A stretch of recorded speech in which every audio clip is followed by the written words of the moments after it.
Unit 4 Research Methods 4.1 Ethical and Legal Issues in Sport and Exercise Science Research. In this assignment I will be looking at ethical and legal issues related to sport and exercise science research.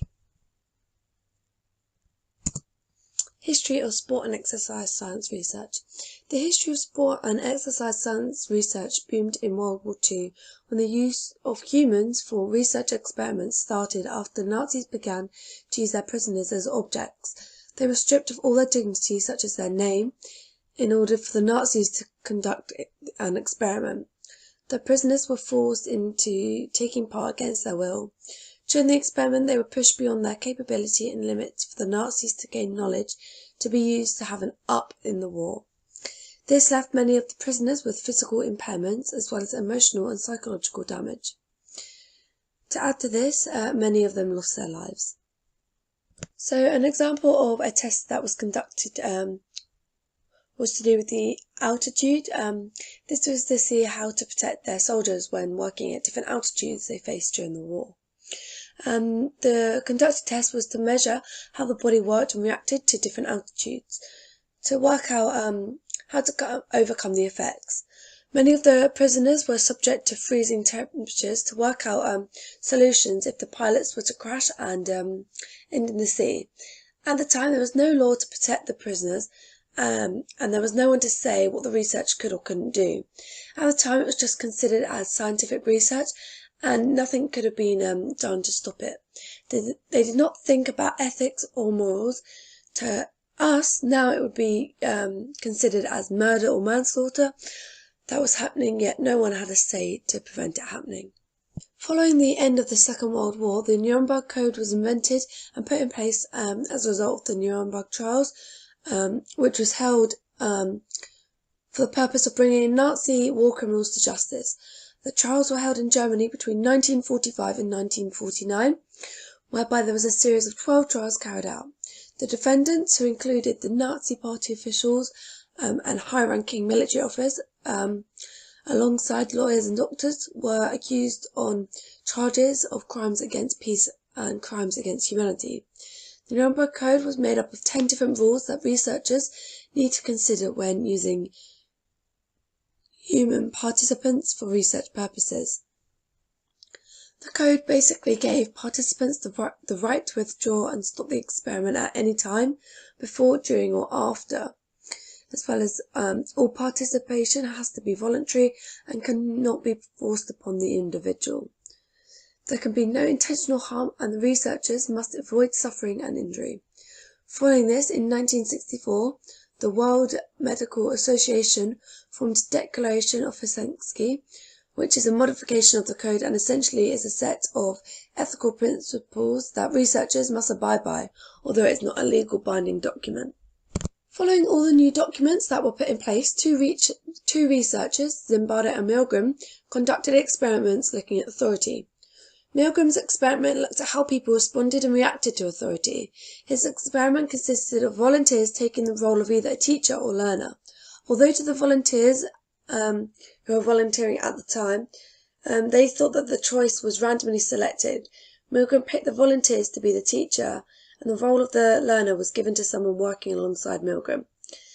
They then had someone telling the teacher to administrate increasing electric shocks using fatal levels every time the learner provided the wrong answer. The volts ranged from 15 volts all the way up to 450. Although no electric shock was ever administered to the student role, the teachers believed that there was and were not aware, and heard role-play voices from a nearby lab played by an actor. During the test, some of the participants decided to pull out even though they were told they couldn't. This was due to the harm they thought was being caused, however, still carried up until around 300 volts. Yet most, 65% of the participants, carried on to administer deathly electric shocks up to the highest level because they were told to from someone in a higher authority. Milgram concluded that most people are likely to follow orders when given to them by an authoritative figure, even if it means causing harm to another body. Zimbardo's experiment was based around prison. He wanted to find out whether the brutality reported among guards in American prison was due to the personality of the guards or had more to do with the environment. He took 24 volunteers and gave them a role of either a prisoner or guard. He converted a basement of the Standard University building into a fake prison. All 24 volunteers had been assessed prior and none of them had psychological problems, medical disabilities or history of crime or drug abuse. They were paid $15 a day. They were involved in the experiment. Prisoners were treated like every other criminal, being arrested at their own homes without warning, taken to the local police station, where they were fingerprinted, photographed, and essentially booked. Then they were blindfolded and driven to the made-up prison in the Stanford University basement. Guards were also given uniform that was identical and special sunglasses, so making eye contact with the prisoners was impossible. They worked shifts in groups of 3 and remained on call, so their shift patterns were similar to what the actual guards were doing at the time. Guards were instructed to do whatever they thought was necessary to maintain the law and order in the prison and to command the respect of prisoners. No physical violence was permitted. Zimbardo observed the behaviour of the prisoners and guards as a researcher and also acted as a prison warden. Within hours of the experiment beginning, some of the guards began to harass the prisoners.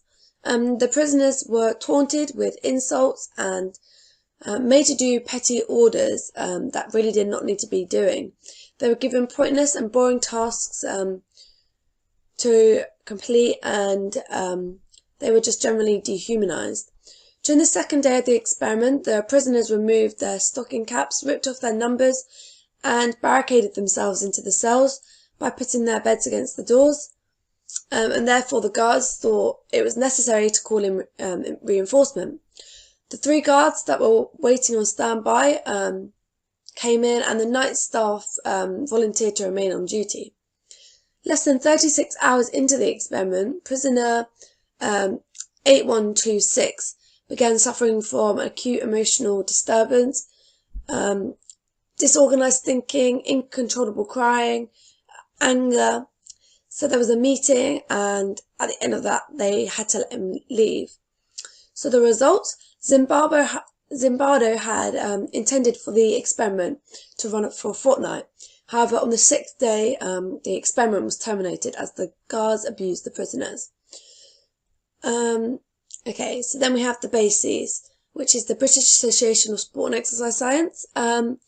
They produced a code of conduct for sport science participants and researchers, which outlines ethical and legal issues that may occur during human research. They give out accreditation and recognise research who have carried out proven experiments correctly, sticking to the laws and ethical principles associated with human research, and therefore those researchers are basically given a higher rank and all their work is valued more. Ethical and legal. Within sport and exercise research methods, there are 2 types of issues that BASES play a role in to try and provide the code of conduct to help reduce the issues. So ethical issues is to do with the individual's morals and principles, which relates to their behaviour and the way in which the experiment is conducted. It's essentially what they consider right or wrong in the eyes of that individual. Having good ethics and morals would mean preventing harm of the participants physically, emotionally and socially. On the other hand, legal issues is when a researcher does not stick to the civil law and as a result the participants are put at risk. The law is put in place to prevent participants being used unfairly, and researchers must keep experiments inside the law. So scenario 1, a local gymnastics club offered all their competitive female gymnasts aged 14 to 17 a chance to undergo an experiment to see how ice baths affected their recovery after maximal training sessions. During the test, they would undergo ice baths, the duration unclear to see how it aids recovery. They were unable to partake without parental consent. So looking at the first scenario, we're able to point out things that was done correctly as well as things that weren't. So good practice from this scenario is that the children were offered the chance and therefore was voluntary. Also, due to the fact they were under the age of 18, they were not allowed to participate without parental consent. However, some of the bad practice shown in this scenario is deception by omission, due to the fact they weren't told the duration of the ice baths or the temperature. They were just told that they would undergo ice baths. So, health and safety questionnaire was not completed either, and therefore could cause some issues because medical conditions such as asthma could have been affected during the experiment, and the researcher needed to know this before conducting it.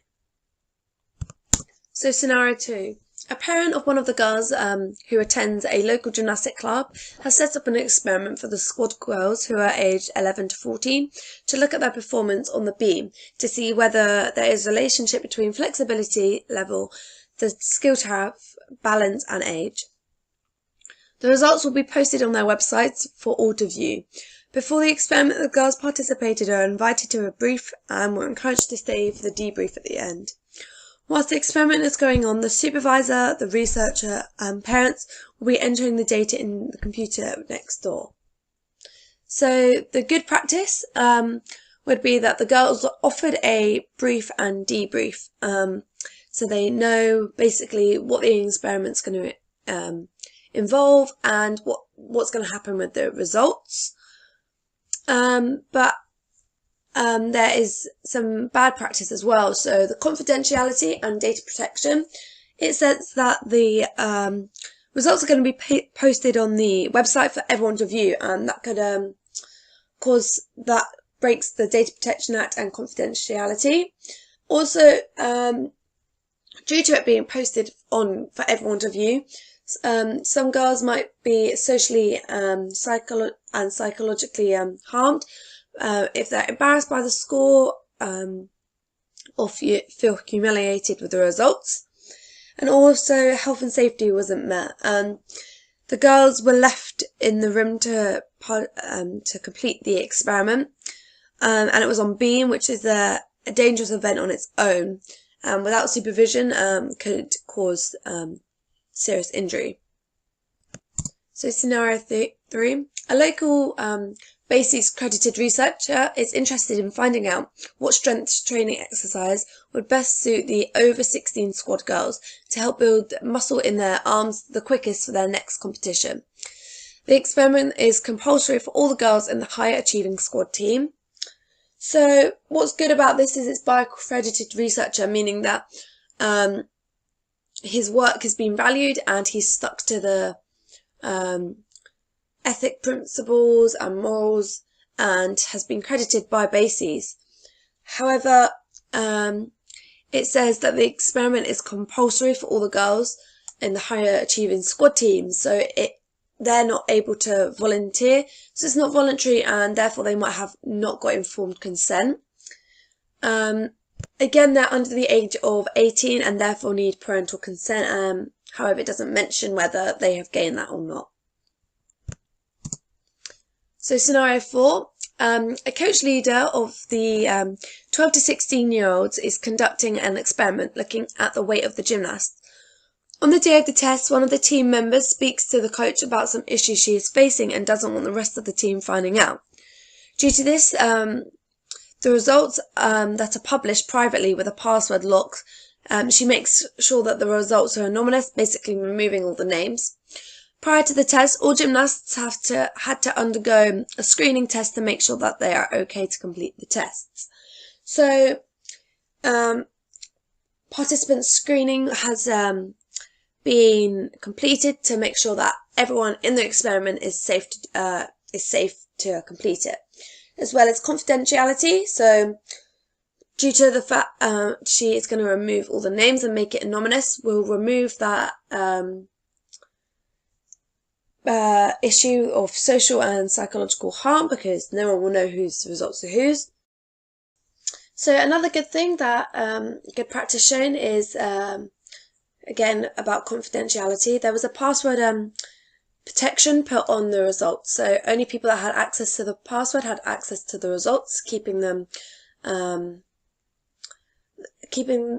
anonymous as well, so only certain people could access them. A bad thing again though was there was no parental consent.